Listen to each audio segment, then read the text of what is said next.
Bonjour tout le monde et bienvenue dans notre super belle rencontre qu'on a appelée nos capsules santé. Je me présente, moi je suis Elisabeth Anne Hintz. Je suis infirmière puis je suis thérapeute holistique aussi. Puis c'est une initiative qu'on a dans notre groupe Nourrir mon bien-être de parler de différents sujets justement pour se focusser sur notre santé, notre bien-être puis trouver des belles solutions. Aujourd'hui, j'ai Eliane, ma partenaire, qui m'accompagne dans cette belle entrevue-là. Puis on reçoit Docteur Geneviève Labonté-Chartrand, qui est une psychologue. Donc, c'est vraiment une merveilleuse humaine qui a fait des belles recherches. Moi, je tripe vraiment sur ce que tu fais, Geneviève. Merci C'est, beaucoup. c'est merveilleux. Puis je trouve ça fabuleux qu'on parle justement de la santé avec cet angle-là. Fait que Geneviève, toi, tu t'es spécialisée avec la santé intestinale en lien avec la santé mentale. Fait que ça va être super intéressant de découvrir tout le lien que tu as à nous partager par rapport à ça. Puis déjà, moi, je veux te remercier parce que c'est vraiment grâce à des personnes comme toi qui, qui se donnent vraiment, qui mettent leur énergie puis leur volonté à faire apprendre, à découvrir aux gens, sortir des sentiers battus, là, c'est comme ça que j'ai appelé ça, tu sais, Mhm.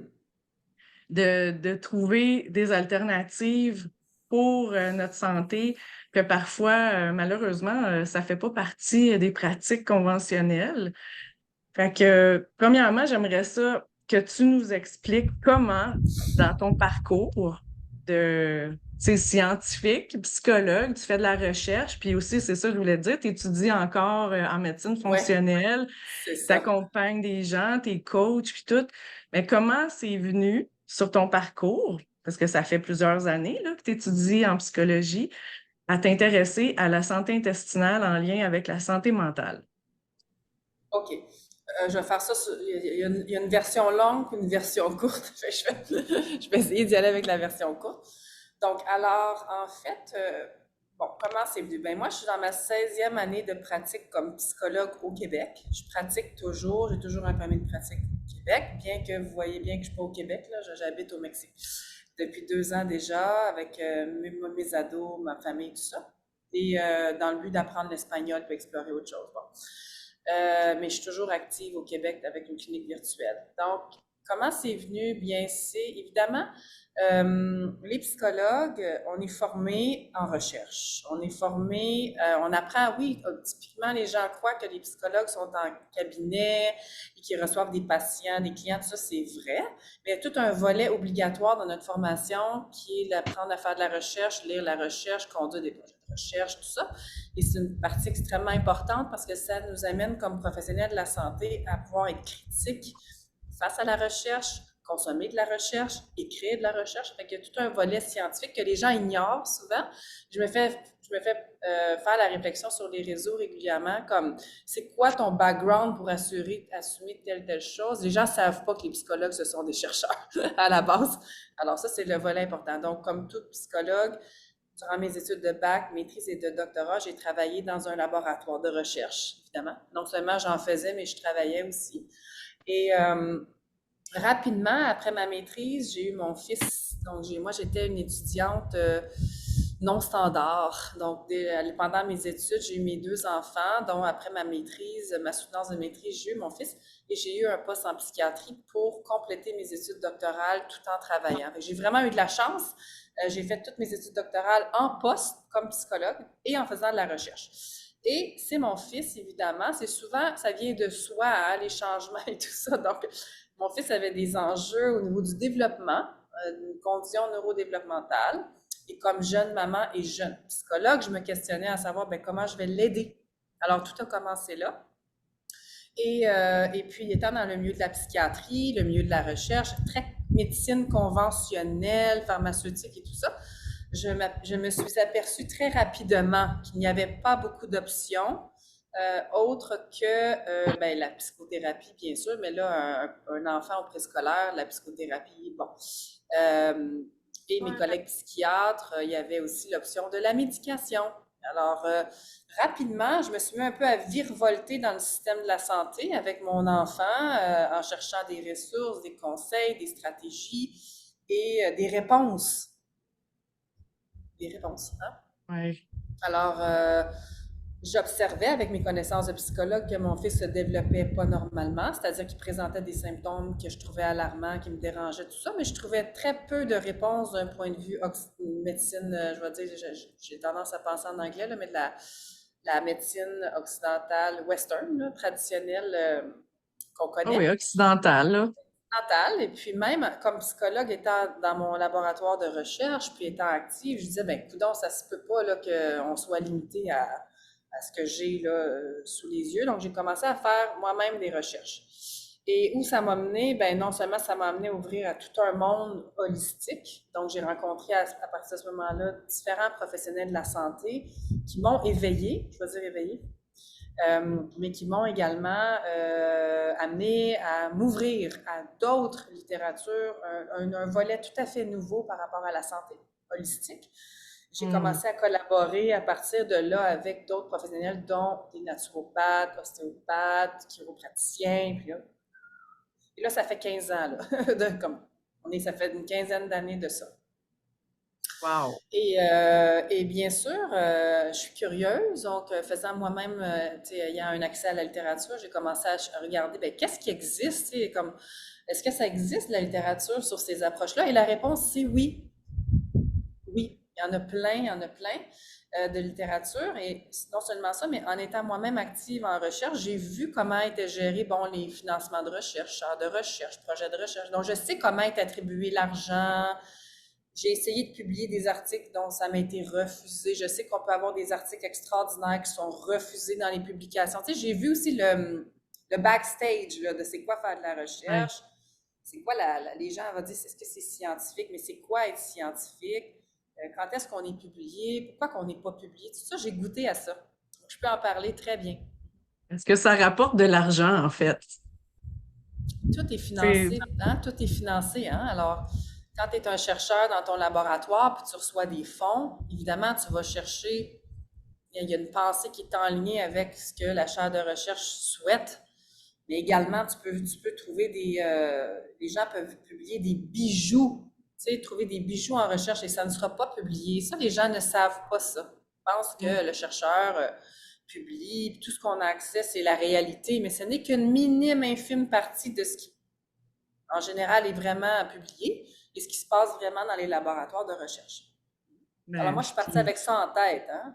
Alors, chaque fois que quelqu'un m'amène, c'est pas scientifique, là, je pourrais partir pendant 100 heures pour en parler, mais j'ai pas toujours l'énergie de faire ça, là.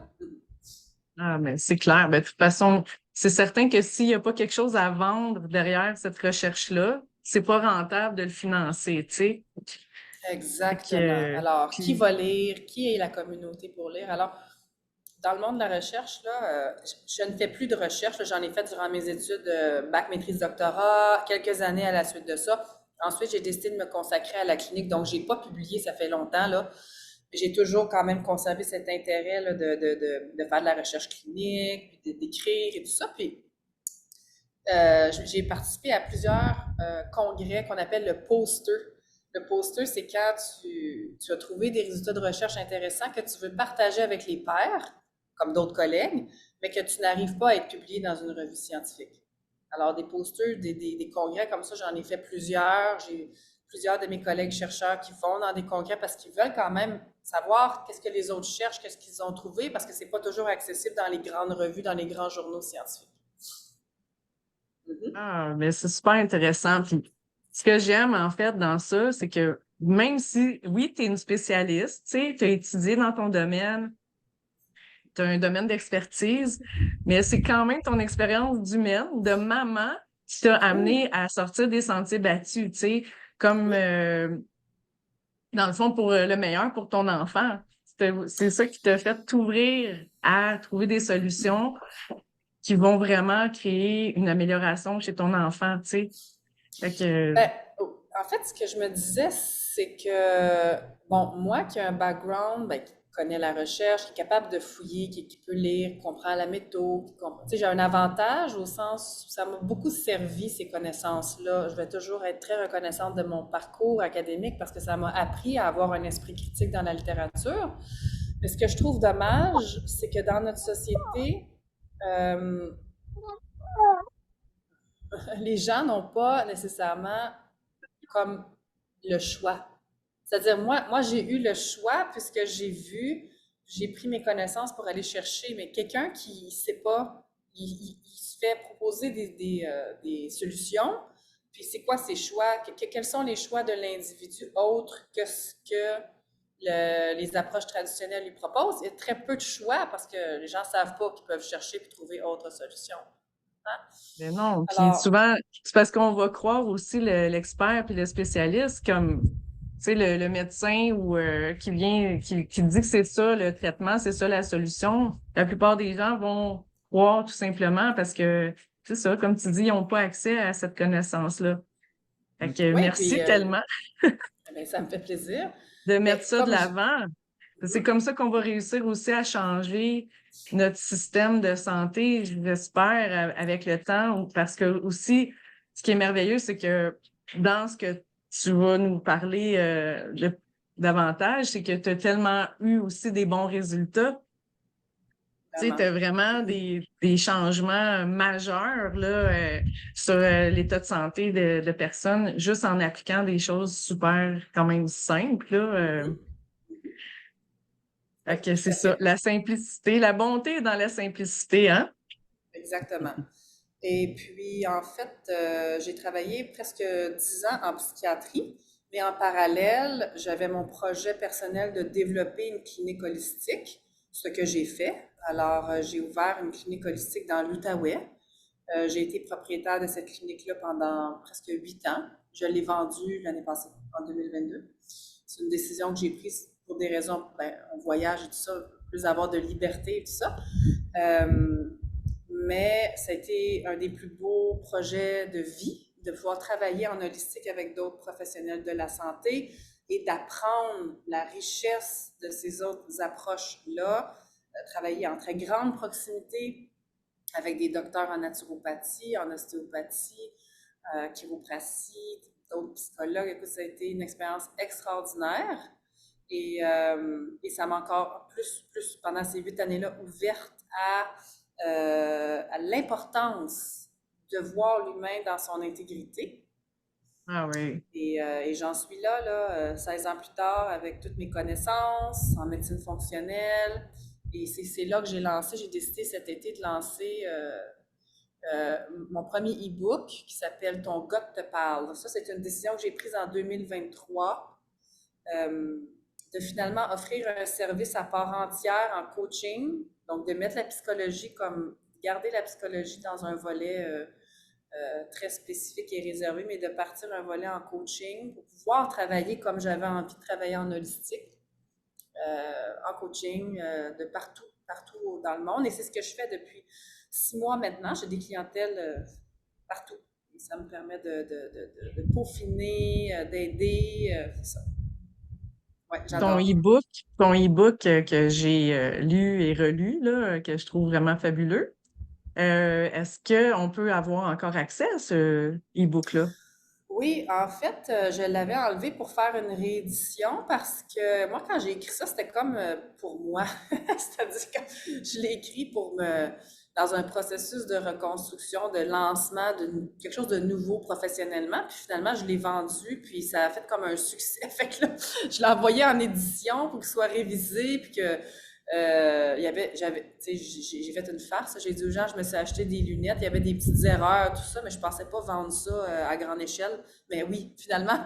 Donc, il est en réédition. Il est toujours disponible il est redevenu disponible sur ma page, euh, sur mon Instagram, Facebook. Il est facile à trouver si vous le tapez sur OK. Internet, là. Ton Ben, gars te parle. je Oui, mettrai merci. ton site sur Oui, la publication de cette rencontre-là. oui. Fait que là, dans le fond, j'aimerais beaucoup qu'on parle justement de comment, en fait, santé intestinale et santé mentale sont liées. Oui. Fait que si tu peux nous expliquer ça en gros, là. Oui, bon, alors, OK. Alors, en fait, ce qu'on sait peu, ou ce qu'on on entend peu parler, mais qui est quand même très bien documenté dans la littérature, c'est qu'on a dans l'intestin des milliers de bactéries intestinales, des bactéries qui travaillent pour nous. Alors, l'humain est fait de différents microbiotes. Le microbiote, c'est un endroit où vivent les bactéries. Donc, on a un microbiote, la peau est un microbiote, les sinus, la bouche, le vagin, l'anus et l'intestin. Il y a aussi des microbiotes il y en a partout des microbiotes, mais en fait, le microbiote représente l'environnement où vivent les bactéries. Les bactéries travaillent pour le système immunitaire, pour l'absorption des vitamines et minéraux, pour euh, dans le fond, répondent à l'environnement extérieur et elles habitent en nous. OK? Et le microbiote qui m'intéresse particulièrement, c'est le microbiote de l'intestin, puisque dans l'intestin sont créés la plupart des neurotransmetteurs, c'est-à-dire des hormones du cerveau. Alors, contrairement à la théorie commune ou théorie plus psychopop qu'on va entendre dans, communément, les neurotransmetteurs, donc les hormones du cerveau, viennent de l'intestin et non pas, comme on pense, ne sont pas nécessairement créés dans le cerveau. Et donc, je me suis aperçue, non seulement chez mon fils, dans la littérature, mais aussi chez mes clientèles en psychiatrie, que la plupart de mes patients avaient des gros enjeux intestinaux. Gros enjeux intestinaux. Que les gens, bien que les gens étaient hospitalisés pour des troubles bipolaires, la dépression, la schizophrénie, peu importe le trouble mental ou la condition de santé mentale pour laquelle les gens avaient des soins, j'observais aussi des enjeux au niveau de l'intestin, 100% du temps. Wow. OK? Alors donc, à un C'est moment donné, j'ai fait comme un plus un. Comme je voyais mon fils, qui avait des enjeux également santé mentale et santé intestinale, constipation, crise, maux de ventre. Chez un enfant, ça s'exprime un peu différemment. Chez l'adulte, des diarrhées, des problèmes chroniques, colon irritable, toutes sortes de problèmes liés de conditions intestinales, là, maux de ventre récurrents, des historiques très importants au niveau de la constipation chronique, de l'évacuation. Donc, ce sont finalement des gens qui ont un niveau de toxicité, ça c'est moi qui le dis là, c'est la toxicité est comme élevée dans l'organisme. Voilà, voilà. dans le Et, fond, c'est un problème d'élimination des toxines. entre autres, l'élimination des toxines et un problème d'inflammation de la paroi intestinale. Donc, c'est-à-dire que plus mes bactéries intestinales sont, je veux dire, on a deux types de communautés. Des communautés de bactéries qui travaillent pour nous, des bonnes bactéries qui vont absorber les nutriments, vraiment nous aider à travailler le système immunitaire, envoyer des signaux au cerveau parce que les bactéries parlent à notre cerveau, ça se parle plus, l'intestin-cerveau. Réguler les émotions, réguler notre corps. Il y a aussi toute une communauté de parasites, champignons et mauvaises bactéries qui, elles, nous jouent beaucoup de tours. Elles nous Hmm. rendent dépendants au sucre, à l'alcool, aux drogues et elles viennent aussi influencer et dicter nos conduites. OK? Donc, ces deux communautés vivent en harmonie, je vais dire en symbiose ou en dysbiose. Ça m'amène à parler de la dysbiose. Quand on a un ratio de bactéries intestinales qui est, les mauvaises bactéries prennent plus de place ou prolifèrent, ça crée un déséquilibre et généralement les problèmes suivent ce débalancement, ou ce déséquilibre au niveau des ratios de communauté de bactéries. Il y a plusieurs facteurs qui viennent influencer ça. Je vais te nommer un exemple, parce qu'on n'aura pas le temps aujourd'hui de s'étendre sur tout, mais par exemple, un élément fréquent que je vais voir, c'est tout ce qui touche à la régulation de l'acidité gastrique. Dans notre société, on est exposé à plein de toxines dans beaucoup de produits. Et ce qui va suivre chez la majorité des gens qui ingèrent malheureusement les produits chimiques ou les toxines, ça va venir créer une irritation de la paroi de l'estomac. Okay? Et comme le corps veut se protéger, ce qu'il va faire, c'est qu'il va cesser d'activer l'acidité. Comme ça veut dire qu'il va réduire le niveau d'acide parce que s'il sécrète trop d'acide, la paroi de l'estomac qui est irritée, ça va brûler. Donc, naturellement, le corps va faire diminuer la sécrétion de l'acidité.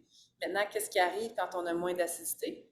La prolifération de ces mauvaises bactéries va s'opérer. Parce que l'acidité gastrique vise à éliminer les mauvaises bactéries qui pourraient être présentes chez nous ou contrôler les bactéries qui habitent déjà notre paroi, notre muqueuse de l'estomac. Donc, ça, c'est un exemple. Oui. On a tendance à, dans le reflux gastrique, on a tendance à penser que c'est trop d'acidité. Oui, non, c'est un mythe très bien répandu sur Google. Incroyable. Est-ce que tu peux développer là-dessus? Parce que moi aussi, j'ai cette croyance-là. Là. Est-ce que tu peux développer là-dessus? Oui. Alors, en fait, comme j'explique, l'estomac, c'est le premier endroit où il y a une ingestion de bactéries. Il y en a des bactéries dans notre environnement, dans nos aliments. On est confronté. Donc, l'estomac, c'est comme une piscine qui doit être extrêmement acide. C'est-à-dire que les humains, on est des omnivores et on est conçus pour digérer les produits animaux. Okay? Notre estomac est acide plus qu'une pile.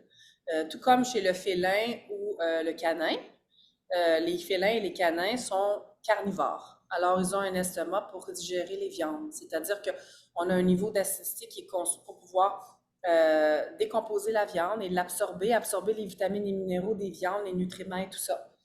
Et donc, à chaque fois que j'expose mon estomac à des produits qui sont irritants pour la paroi de l'estomac, je peux nommer quelques exemples, là, mais donc, dans le fond, je viens comme égratigner ma paroi.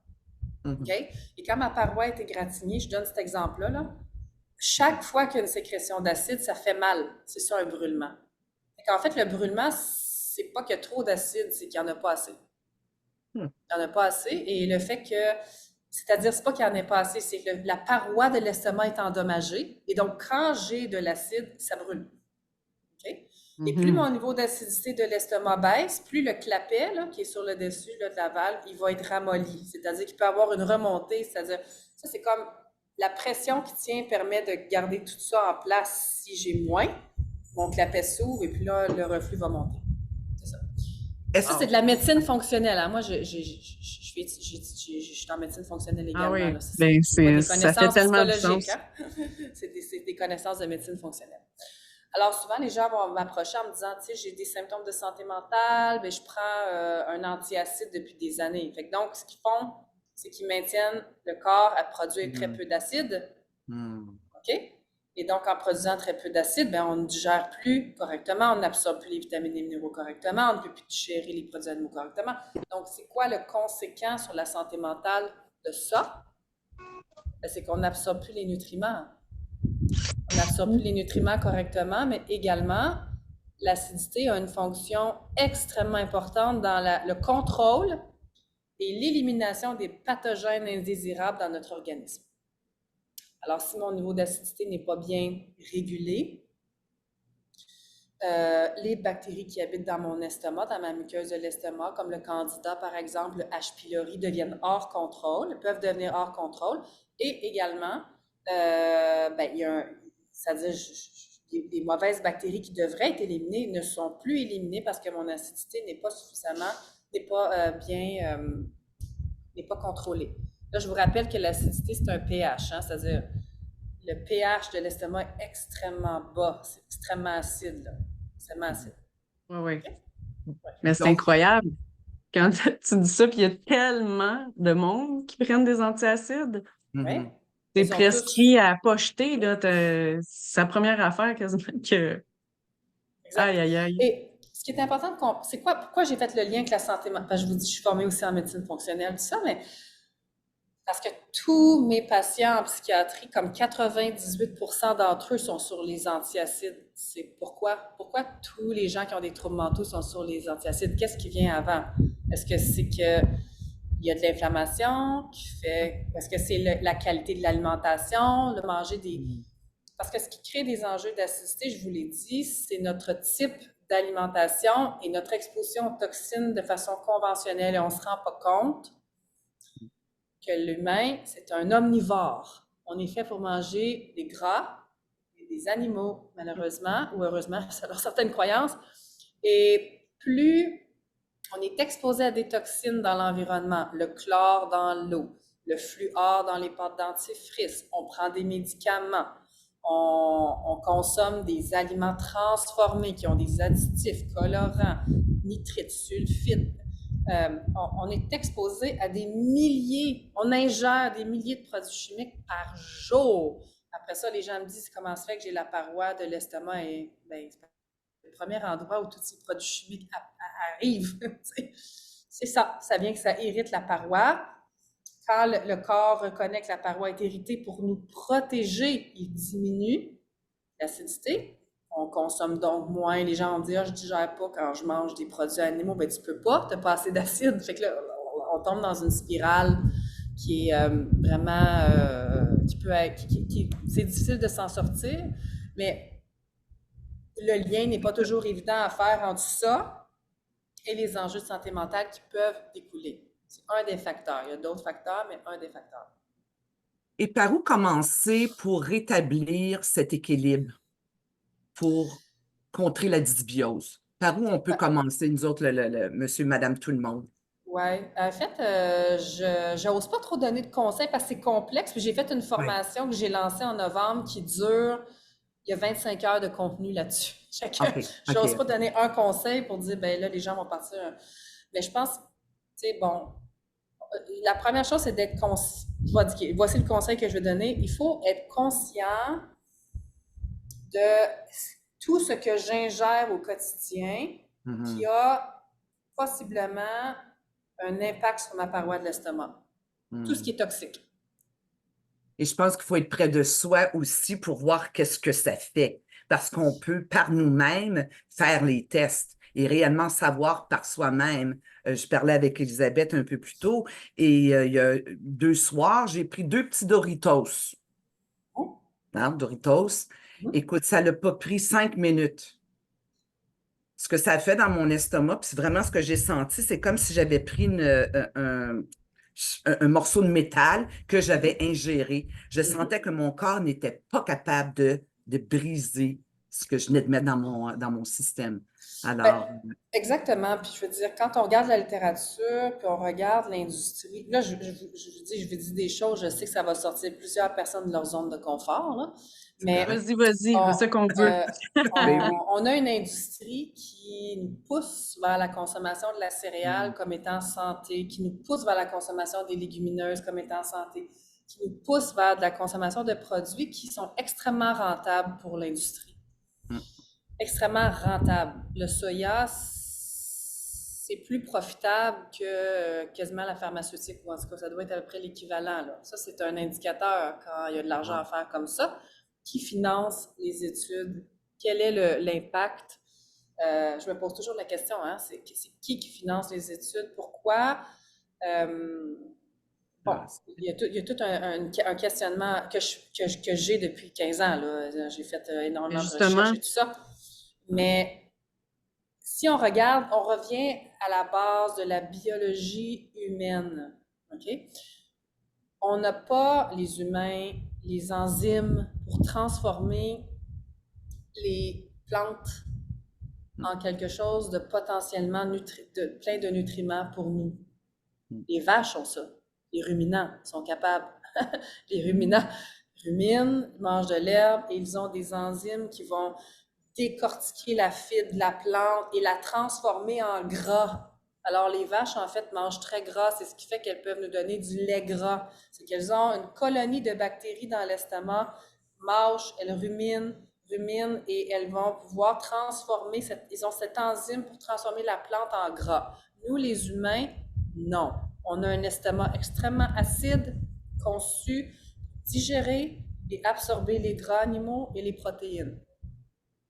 Si on regarde les félins et les canins, ça nous informe beaucoup. Tous ceux qui ont des chiens et chats, là, si vous voyez que votre chien ou votre chat ne file pas, là, je ne veux pas jouer à vétérinaire, là, mais vous allez l'observer. Moi, j'ai un chien depuis 15 ans, il va manger des plantes, il va manger de l'herbe. Ouais. Pourquoi fait-il ça? Parce qu'un chien, ça ne mange pas d'herbe, ça ne mange pas de pois, ça ne mange pas de carottes. Pourquoi le chien fait ça? C'est qu'il sait qu'en mangeant de l'herbe, il va vomir, il va purger. Alors, la plante a des capacités pour éliminer des toxines, pour purger, mais ce n'est pas... C'est très difficile pour l'humain d'aller convertir les nutriments d'une plante. Et si on a une paroi intestinale un petit peu affectée, c'est impossible. Impossible. OK? Toutes les céréales contiennent ce qu'on appelle, les céréales sont conçues d'une protéine, comme exemple le gluten, par exemple, sont conçues d'un carbohydrate dit complexe, c'est-à-dire un double sucre. OK? Et ce double sucre-là, nos bactéries sont capables d'en absorber facilement un, mais c'est le deuxième qui donne beaucoup de fil à retordre. C'est ça, beaucoup de fil à retordre. Et si on a un paroi intestinal qui est un petit peu abîmé, on souffre de constipation chronique, on souffre de diarrhée, on a des douleurs, on a des problèmes, tout ce qui touche à la digestion qui est problématique, alors on peut suspecter que l'absorption de ce deuxième sucre va être pénible pour l'organisme et va causer des petits problèmes. Malheureusement, ce n'est pas ce qu'on entend sur la place publique. On entend les céréales pour aller à la selle, les fibres, manger des céréales. Moi, je trouve ça toujours très dommage d'entendre ça pour les raisons que je suis en train de vous expliquer. Voilà.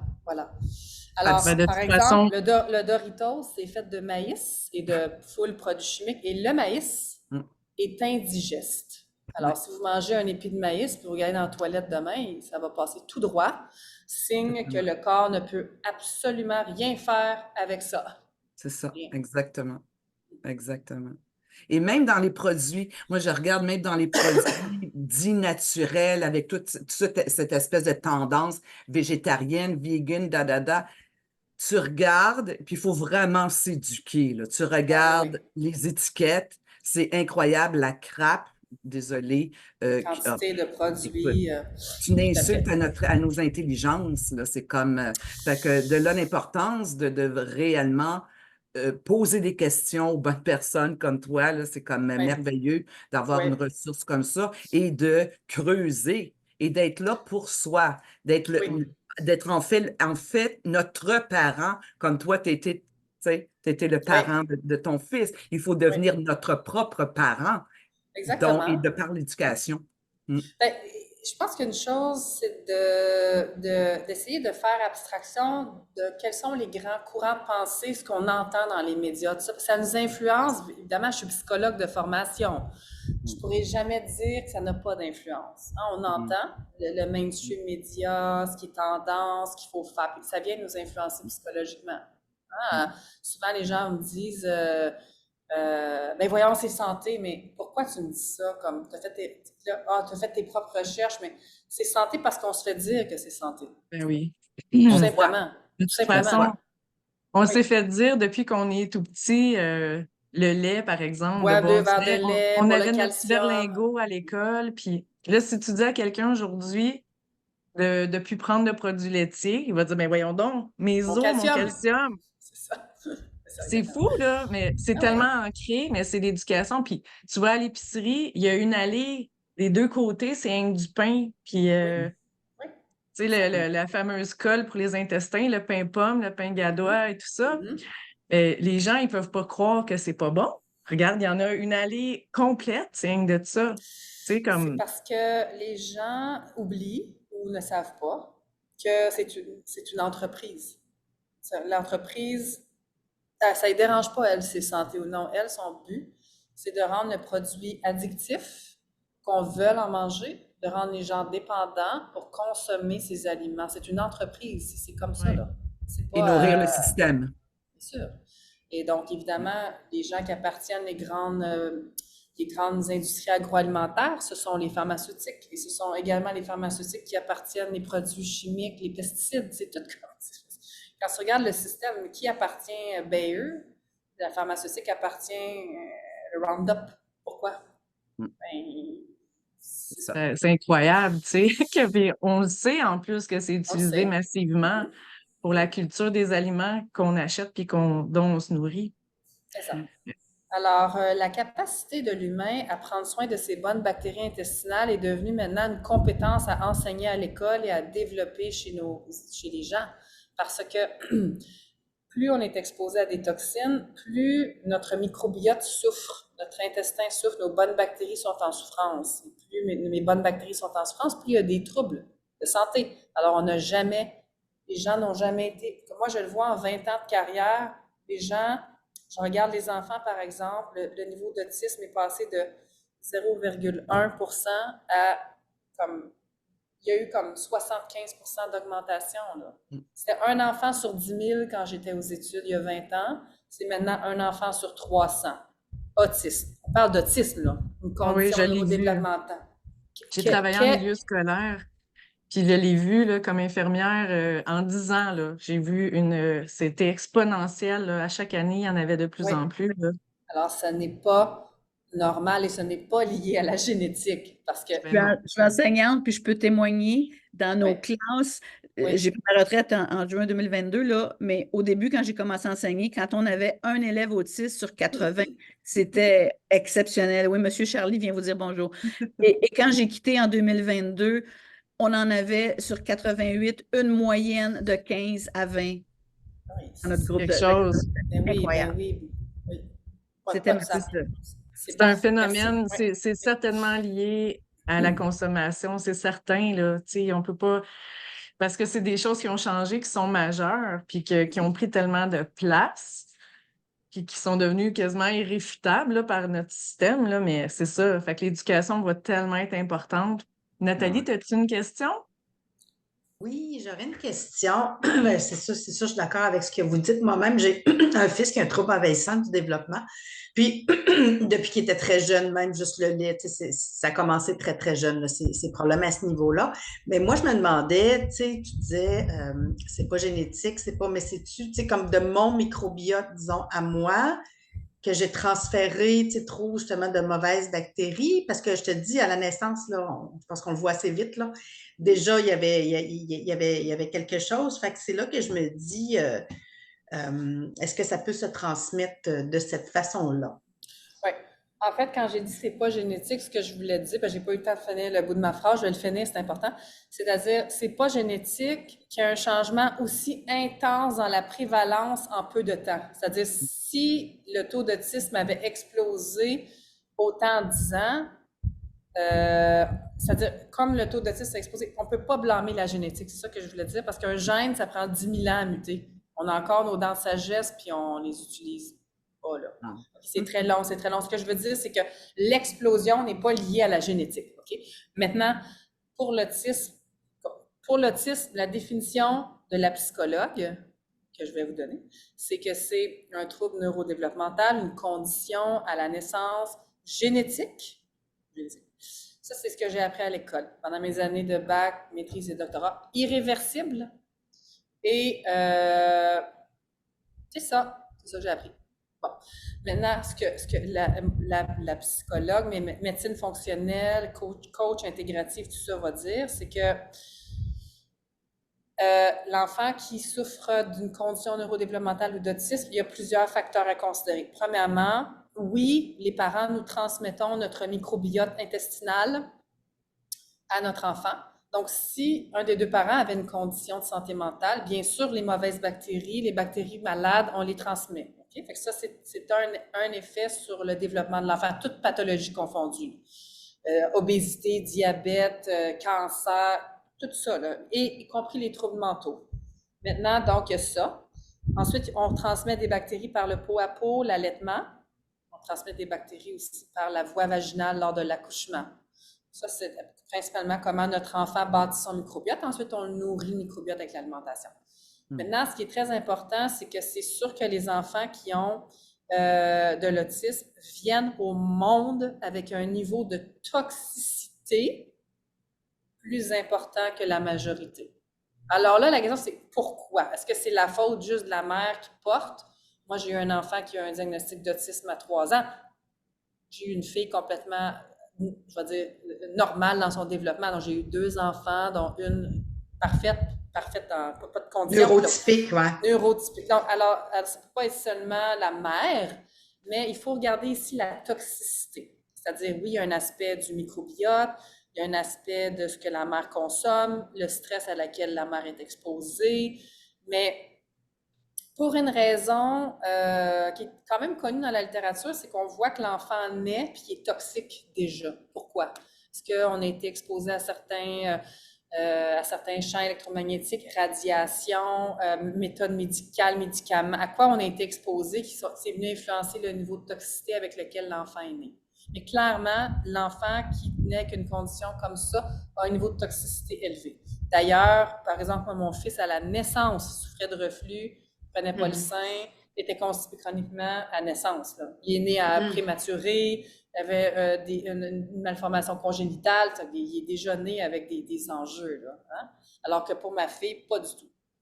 J'ai fait un grand ménage dans mon propre microbiote avant d'avoir ma fille pour m'assurer justement d'être non toxique moi-même pour porter mon deuxième enfant.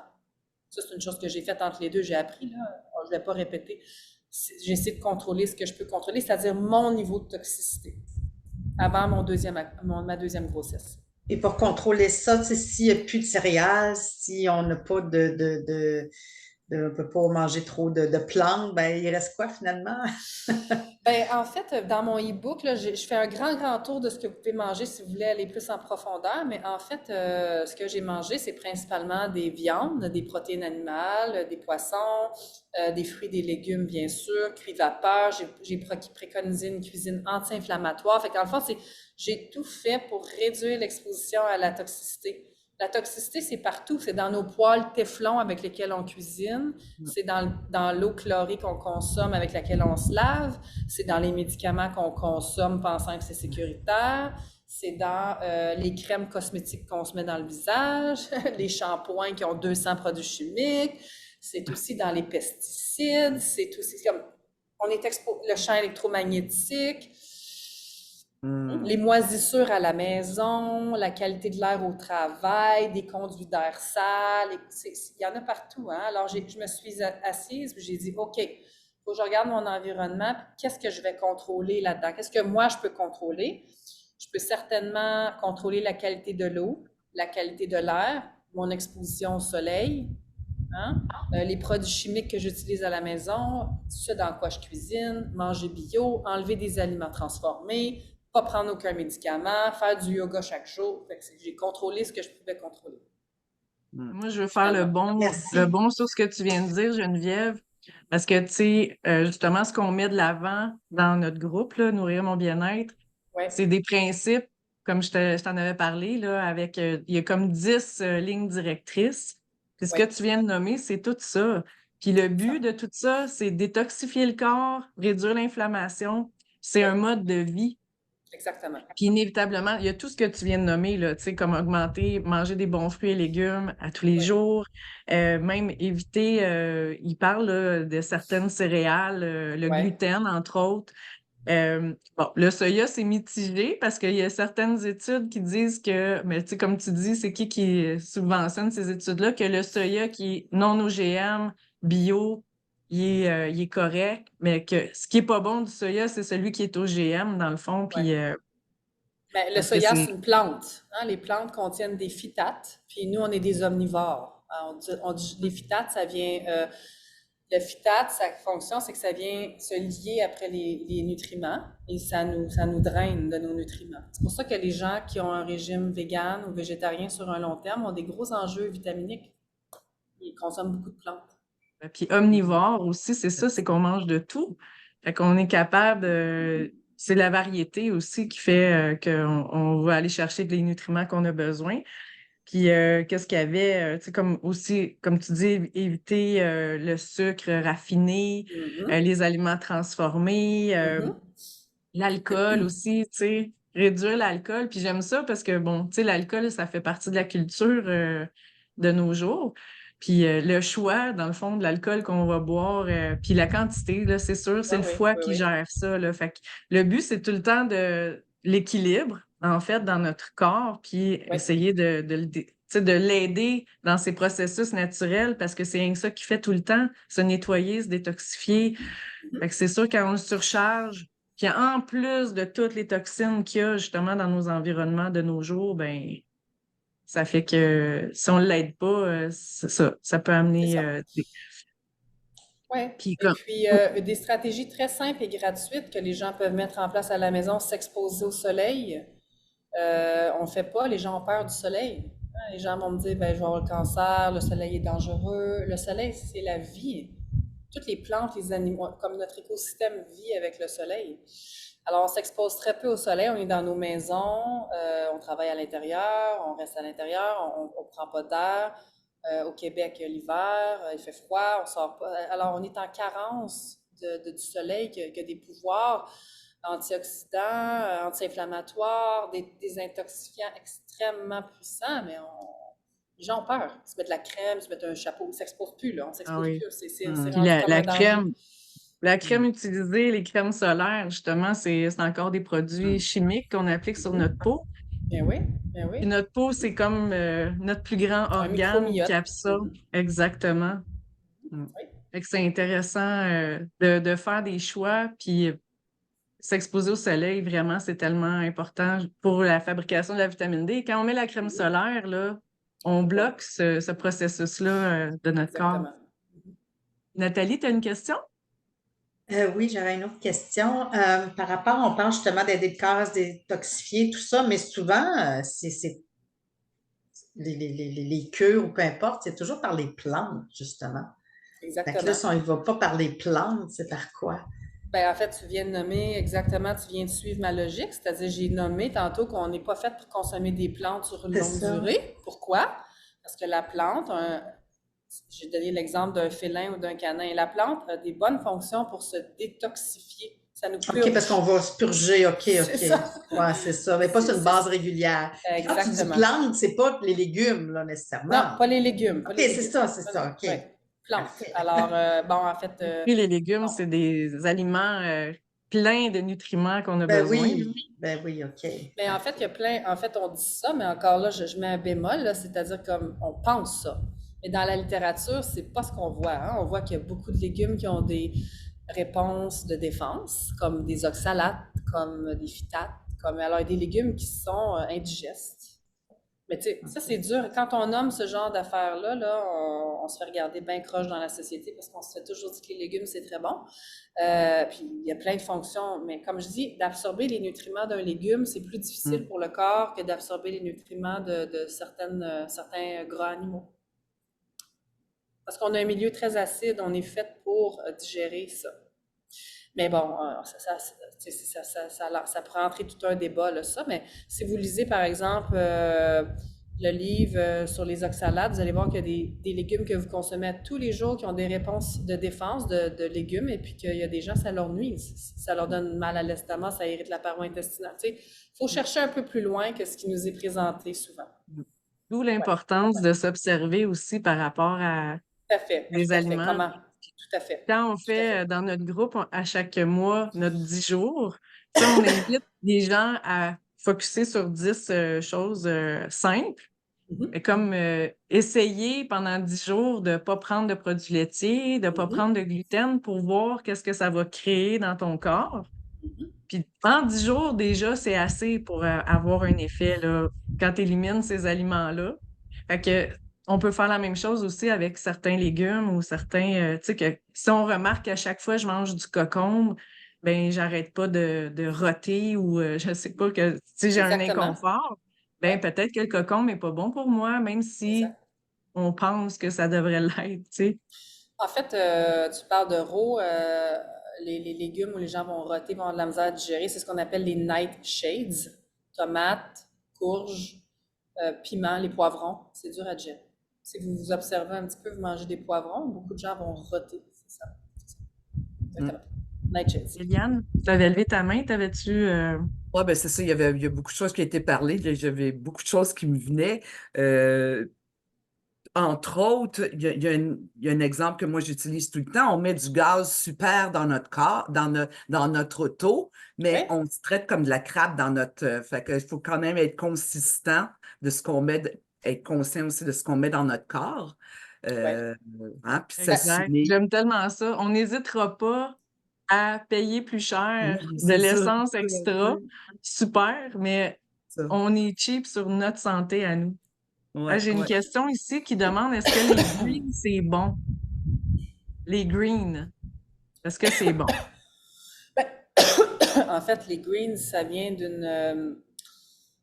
un peu d'un courant où est-ce qu'on va donner des greens pour faire de la détox. Donc, ça suit un peu ce que je viens de dire. Alors, si vous voulez faire une détox et consommer des greens pour cleaner, ou détoxifier ou purger, il faut garder la qualité, s'assurer que ce soit bio. Mais sur un long terme, ce n'est pas un régime que je conserverai sur le long terme pour les raisons que j'ai énumérées. Alors oui, il y a de la littérature qui démontre des bienfaits, mais il y a tout l'autre bord aussi qui démontre. Il faut s'observer comment on réagit aussi. Est-ce qu'il y a des diarrhées? Est-ce qu'il y a des vomissements? Est-ce que les gens perdent beaucoup de poids? Est-ce qu'ils ont de l'énergie? Est-ce qu'ils perdent leur masse musculaire? Tu sais, il y a tellement d'éléments à observer. C'est difficile de répondre de façon pointue, là. Et je veux vous rappeler également que moi, je travaille avec des clientèles qui sont malades sur le plan de la santé mentale. Alors, évidemment, mes recommandations sont individualisées, tout ça. Puis quand je fais des programmes, des clientèles qui viennent vers moi, elles ont certains enjeux de santé mentale. Alors, c'est sûr que les recommandations, si quelqu'un souffre d'une fibromyalgie, de dépression, d'autisme, ben, ce ne sera pas les mêmes recommandations que chez une personne qui se sent bien, évidemment. Hein, il y a du cas par cas. Et comment la paroi intestinale est, le niveau de l'inflammation, le fonctionnement, les symptômes, ça va venir jouer sur les recommandations. Je veux juste le mentionner parce que c'est important. Oui. C'est pas Ben absolument. du tout fait sur mesure pour chaque individu. Là, ça va dépendre de chacun. Si j'ai un enfant qui souffre d'autisme et de la sévérité de ses symptômes, je vais aborder ça bien différemment qu'un enfant qui a un TDAH, par exemple. Bon. Voilà. Je vois des questions dans le chat, je les vois passer. Je sais pas Oui, si, oui, oui. J'ai vu, il y a Geneviève qui a une question. Tu peux y aller, Geneviève? Oui. Oui. Allô, Geneviève? Allô? Allô? Je vous écoutais depuis tantôt, puis je n'étais pas capable de vous poser la question parce que j'étais sur Facebook. Mais, tu sais, tantôt, tu as dit que ton garçon, toi, il était né avec. Attends un peu, je vais retrouver la phrase, là. Avec des bonnes bactéries. Tu as dit en passant par le vagin puis en allaitant, on donnait des bonnes bactéries. Mais moi, là, ils ont passé en césarienne, puis j'ai été incapable d'allaiter. Je me suis quasiment rendue malade. Fait que c'est pour ça que mon deuxième, il est si difficile, il est toujours constipé, il a toutes les intolérances du monde, il n'a pas dormi sa première année. Je le sais qu'il ne digère pas le lait, je sais qu'il ne digère pas plein d'affaires. C'est-tu parce que je ne l'ai pas passé par mon vagin puis je ne l'ai pas allaité? Ben, pauvre toi, je veux pas te culpabiliser comme ça, là. Je veux dire, moi non plus, mon fils, je l'ai pas allaité, j'ai pas pu, puis je pense que comme mère, on fait notre gros possible, mais des fois, bon, la vie fait que, hein, c'est comme ça.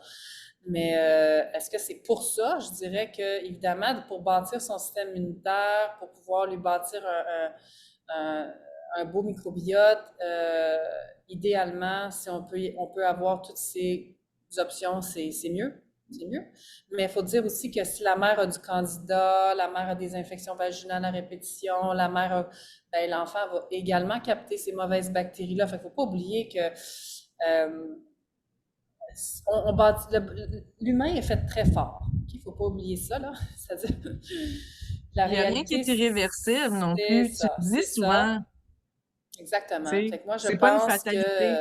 ça peut être idéal, mais ça ne l'est pas toujours et on peut remédier à la situation. Regarde, j'en suis un exemple où j'ai pas allaité mon fils, puis j'ai quand même réussi à renverser la majorité de ses symptômes avec des interventions. Hein? Donc, c'est pas une fatalité. Là. C'est pas une Dans ton fatalité. 25 heures J'adore. de formation, que je pourrais trouver des réponses pour l'aider, pour pas que ça reste une fatalité, justement, parce que là, tu sais, il est sorti il y a 20 mois, il est trop tard, là. Ben non, il n'est pas Tu trop sais. tard. T'as toute Ben, la vie ouais, mais encore. tu sais, Oui. Ben, en fait, la première porte d'entrée pour les connaissances de base sur la santé mentale et la santé intestinale, c'est mon e-book. je l'ai. J'offre également du coaching. Ben oui, tu le sais que j'offre du coaching Ben oui. individualisé. Ben oui. C'est moi J'ai qui aussi l'ai une formation. référé. Ben oui, merci. J'ai aussi une formation qui roule en ce moment sur une cohorte de 3 mois. Donc, elle sera relancée une seconde fois en mars. Donc là, je l'ai lancée en novembre. J'ai fermé les ventes parce que je fais un accompagnement sur 3 mois. Mais la formation c'est une formation assez exhaustive là, pour les gens qui veulent aller beaucoup plus loin.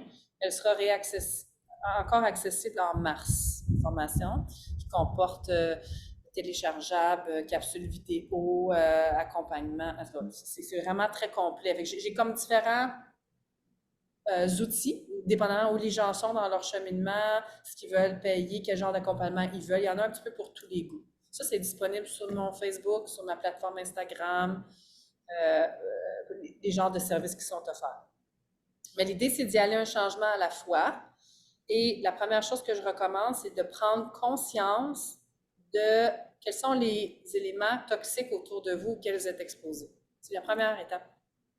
Si vous me dites, je mange, par exemple, je sais pas moi, des chips ou des produits transformés à tous les jours, ben peut-être que la première intervention, c'est là. Si vous consommez du coke, peut-être que la première intervention, c'est là. Si vous mettez des produits cosmétiques, puis vous vous abonnez à lire l'étiquette, puis il y a 50 produits chimiques, peut-être que la première intervention, c'est là. Il n'y a pas de bonne réponse. L'idée, c'est d'avancer vers une réduction des toxines. Et tant qu'on avance, il y a des gens plus drastiques, comme moi, la santé de mon bébé en dépendait. J'étais à bout, je dormais plus, fatiguée, donc j'ai fait comme un reset. Mais c'est pas toutes les familles qui veulent, pour différentes raisons. Ils n'ont pas le support de leur conjoint, conjointe, ou bien ils pensent que financièrement, ils n'y arriveront pas, ils ont des craintes, peu importe. Des Les fois, gens qui ça sont amène des drastiques, périodes, il y a des il y a des périodes gens... de crise pendant cette Exact. adaptation-là, de C'est ça, changement. c'est ça. Alors, chacun y va à son rythme. L'idée, c'est de bouger. Tu sais, Ouais. si vous n'avez pas fait nettoyer vos conduits d'air depuis 3 ans, ben peut-être c'est le temps de commencer là. Tu sais, ça dépend. Mais commencez quelque part. Si vous consommez l'eau du robinet, ben mettez-la sur le comptoir pour que le classe évapore, achetez un filtre. Tu sais, c'est d'y aller tranquillement, mais sûrement. Avancer. Aller dehors à tous les jours, prendre l'air, exposez-vous au soleil, changez votre écran solaire pour un qui contient moins de produits chimiques. Il y a comme 2000 façons de changer, là. Allez-y, prenez n'importe quel bout, vous allez être en avance. Merveilleux. Oui. Et, Eliane, tu as levé ta main. Oui, est-ce que faire des changements très rapides et drastiques de plusieurs choses à la fois peut créer un stress qui va amener un déséquilibre? Disons, arrêter le sucre, le gluten, les produits laitiers, cesser de fumer, bon, qu'importe. Est-ce que ça peut créer un stress au corps tellement que ça va apporter l'effet désiré inverse? Oui, ben, je vais répondre à 2 plateaux, là. Je vais répondre comme psychologue. Là, je mets mon chapeau de psychologue. Oui, c'est sûr que tout changement peut amener chez l'humain un stress. D'ailleurs, les humains n'aiment pas bien le changement en général, hein. C'est stressant. On a plutôt tendance à vouloir rester dans notre zone de confort, puis on regarde ça en se créant. En fait, c'est les croyances qui nous créent un stress. Si je ne serais pas capable, c'est trop dur, j'ai déjà fait ça, ça n'a pas marché. On est beaucoup là-dedans, les humains, dans notre société occidentale moderne, là, à se dire que c'est trop dur, je ne suis pas capable, gna, gna. Fait qu'on s'auto-sabote beaucoup. Alors, la réponse, c'est oui. Oui, ça peut créer un stress au sens où on peut se sentir surchargé, parce que les gens vont me dire, je ne serai jamais capable, mes enfants, je suis en surcharge, de la misère à cuisiner, comment je vais faire pour beaucoup de cognitions nuisibles, je dirais, qui peuvent créer un stress. Alors oui, ça c'est le point de vue psychologique. Maintenant, d'un point de vue physiologique, la coach, là, holistique, médecine fonctionnelle, a dit oui. Oui, parce que quand on enlève ces produits-là, on tombe en sevrage. Parce que les céréales, le blé, tantôt on parlait de gluten. Le gluten, c'est la protéine du blé, hein? C'est allergène. Mais en fait, les céréales, surtout le blé, sont neurotoxiques. Ça veut dire qu'ils affectent le fonctionnement du cerveau. C'est pas rien, là. C'est pas comme à prendre à la légère. Le lait, les produits laitiers et les céréales ont cette neurotoxicité. Donc, quand j'enlève le sucre aussi, ces 3 produits-là, je tombe en sevrage, comme un sevrage alcoolique. Alors, est-ce que ça peut être stressant? Bien sûr. En fait, les gens capotent, en fait, souvent dans cette période-là. Ils ne se sentent pas bien. Il y en a qui vomissent, ils ont des diarrhées. Le corps répond en sevrage. Comme on accompagnerait quelqu'un qui est en sevrage d'une drogue, c'est la même chose. Alors, il faut être prêt. Dans mon programme, j'en parle psychologiquement, comment se préparer à ça, parce qu'on minimise ou on banalise, tu sais, ils vendent du pain, ces étagères, il n'y a rien là, mais observer un enfant autour d'une baguette de pain, je vous garantis, il est incapable de s'en empêcher. Il va venir à tout moment, il va essayer de passer par en arrière, il va essayer de manipuler, comme il veut aller chercher le pain, c'est de la dépendance. On minimise, on trouve ça normal, mais c'est parce que les gens sont dépendants. Cute. On trouve ça cute même. Mais c'est incroyable. Ouais. Alors, il faut se préparer que si j'enlève des produits qui sont neurotoxiques, alcool, sucre, lait, et produits laitiers commerciaux, hein, je veux dire commerciaux, parce qu'il y a des produits laitiers qui sont quand même de bonne qualité, ben, je risque de tomber dans un sevrage. Je peux même être déprimée, anxieux, tout ce que je verrais dans un sevrage de drogue. Mais tu sais que moi, ce qui je trouve qui est motivant, même si on sait qu'on va passer par une période difficile, c'est que ça peut tellement éviter des problèmes de santé à long terme. Puis même là, en vieillissant, la démence, Oui, toutes les maladies comme ça, c'est incroyable là, qu'en modifiant des choses simples comme ça de notre alimentation, oui. ça peut vraiment, vraiment éviter toutes les maladies Ben, chroniques, c'est la maladie l'inflammation, hein. mentale. En C'est fait, ça.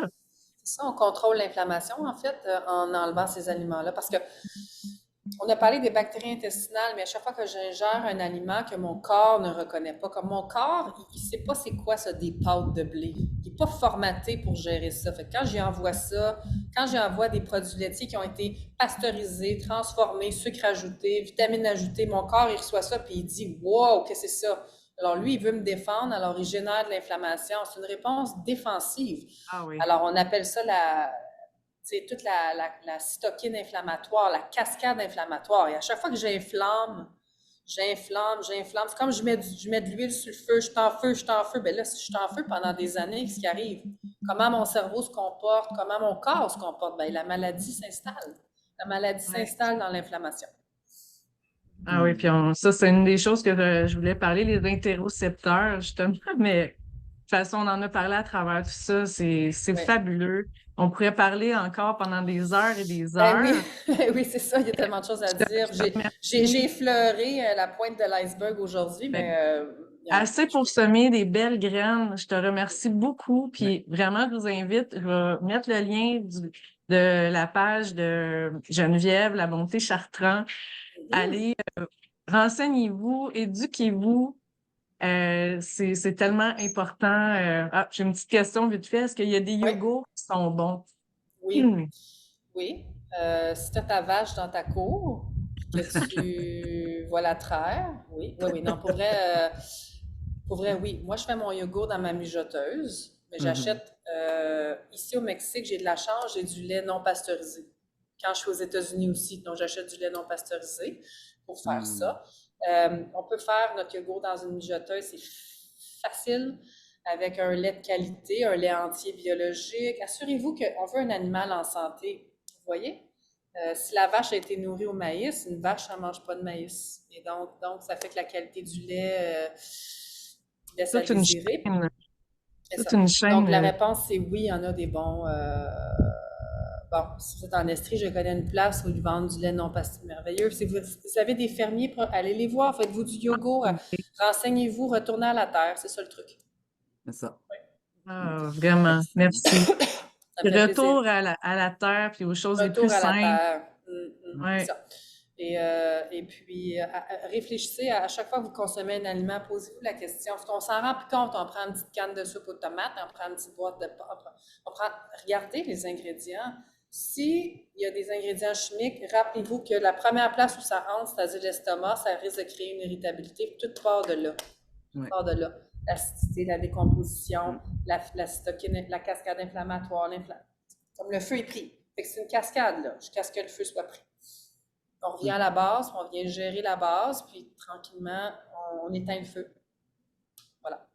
Ah oui. Et justement, tu disais la magie de la gestion inflammatoire. On retire le stresseur et le corps va guérir.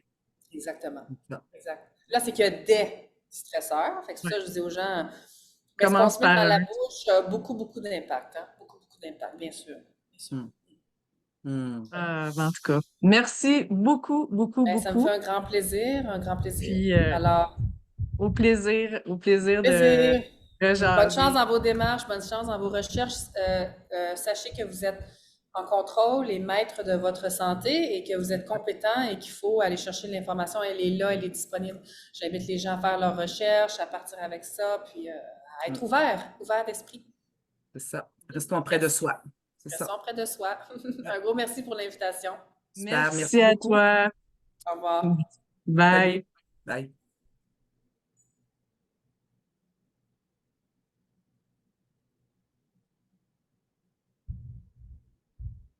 Arrêtez.